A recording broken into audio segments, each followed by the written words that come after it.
Ukraine just cut off one of Russia's most important supply lines. In less than 90 seconds, millions of dollars just vanish. Hundreds of tons of fuel turn into a fireball that can be seen miles away. The culprit? Something you can buy on Amazon for less than an iPhone. But here's what no one's talking about.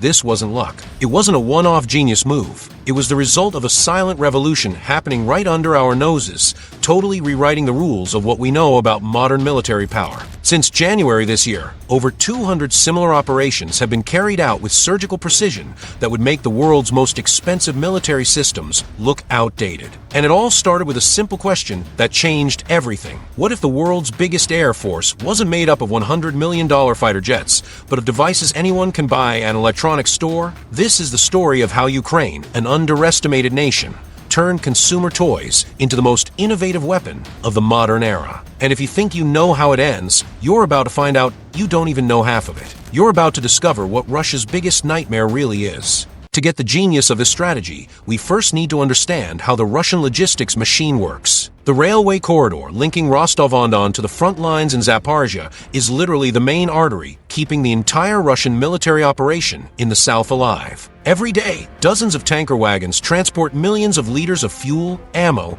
and critical supplies over more than 85,000 kilometers of tracks. When that route stops, the effect is devastating and immediate. Armored vehicles get stuck, generators powering forward bases shut down, and troops get isolated in vulnerable positions. What Ukrainian strategists discovered was surprisingly simple.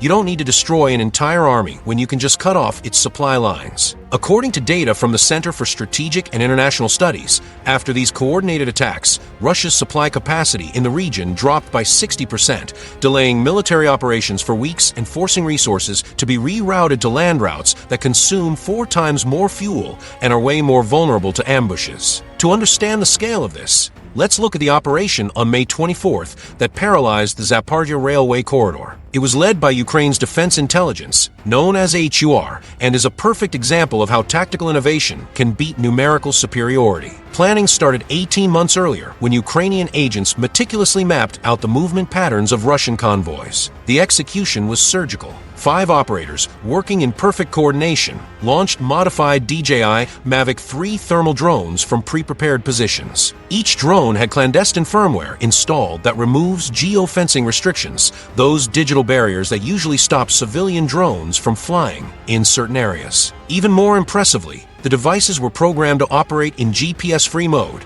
navigating via inertial navigation systems that make them almost impossible to electronically intercept. The target was a 40-wagon convoy carrying roughly 560 tons of diesel and aviation gasoline, valued at about $4 million.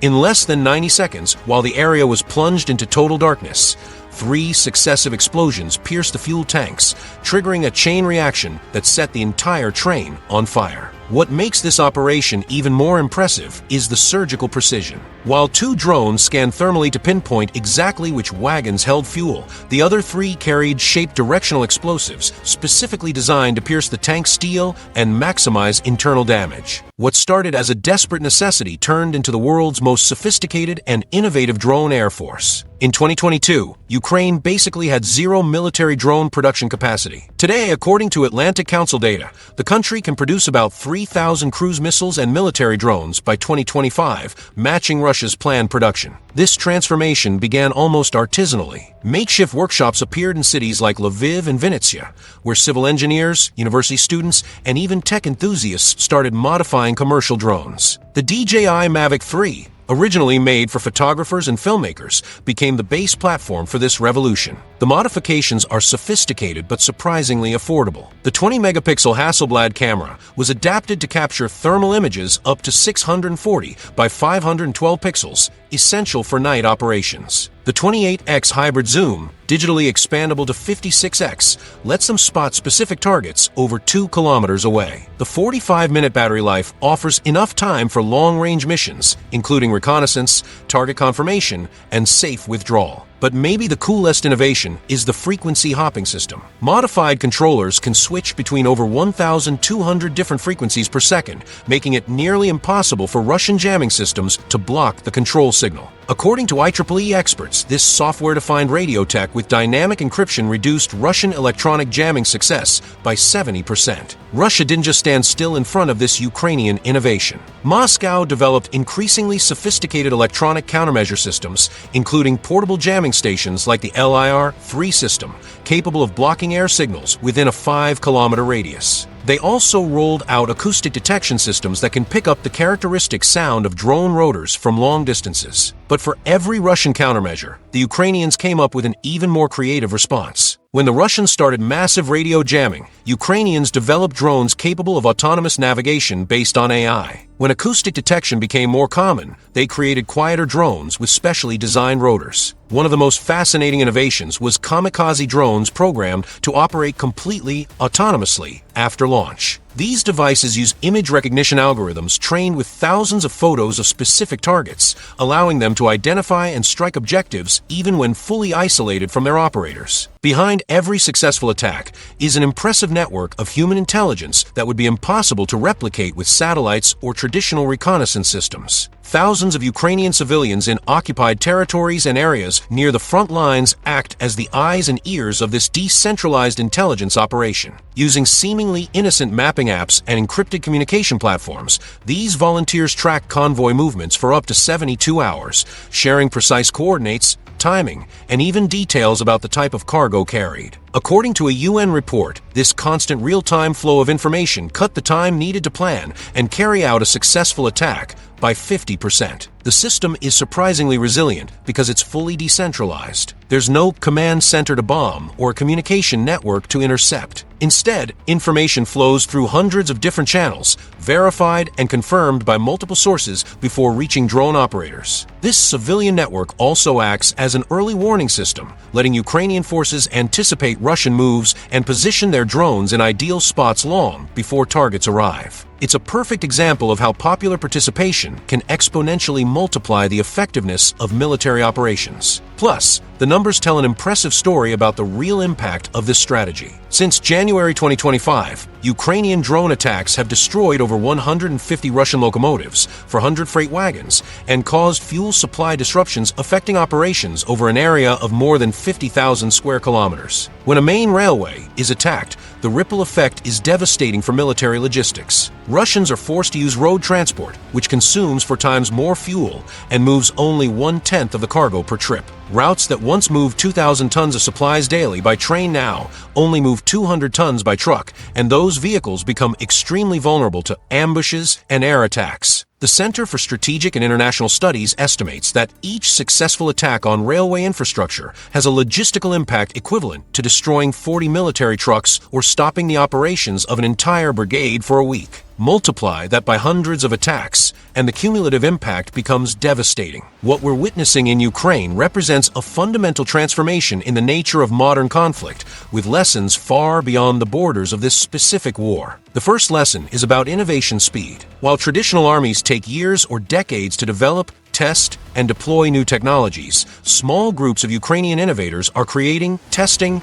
and refining new tactics in a matter of weeks. The second lesson is about economic scalability. Traditional defense systems cost millions of dollars per unit, while these modified drones cost less than $2,000 each, but can cause millions in damage. This economic asymmetry is forcing a complete rethink of how we view military effectiveness relative to cost. The third lesson, maybe the most important, is about decentralization and resilience. The Ukrainian drone air force doesn't rely on air bases that can be bombed, runways that can be destroyed, or command centers that can be neutralized. It's a fully distributed force that can operate from anywhere with just a few square meters of free space. What makes this story even more fascinating is that we're witnessing the birth of a new era of military technology in real time. Ukraine plans to produce Europe's first conventional ballistic missile since the Cold War and is developing AI-coordinated drone swarms that can operate fully autonomously. According to recent data, Ukraine intercepts about 90% of Russian drones attacking its territory,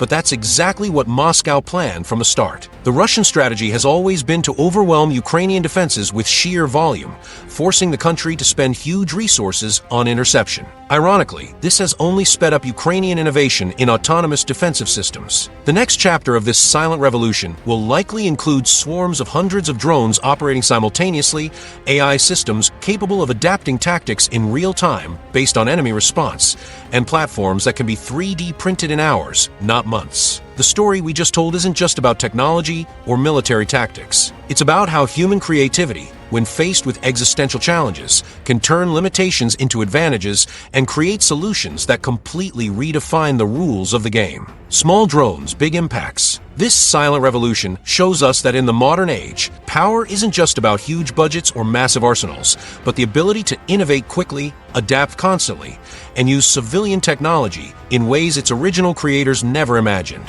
What part of this technological transformation caught your attention the most? The clever modifications, the economic efficiency of the attacks, or maybe the implications for the future of global defense? Share your thoughts in the comments. And don't forget to subscribe and turn on notifications to follow our ongoing analysis of how technology is shaping the world around us. Until next time, and remember, knowledge is always the best defense.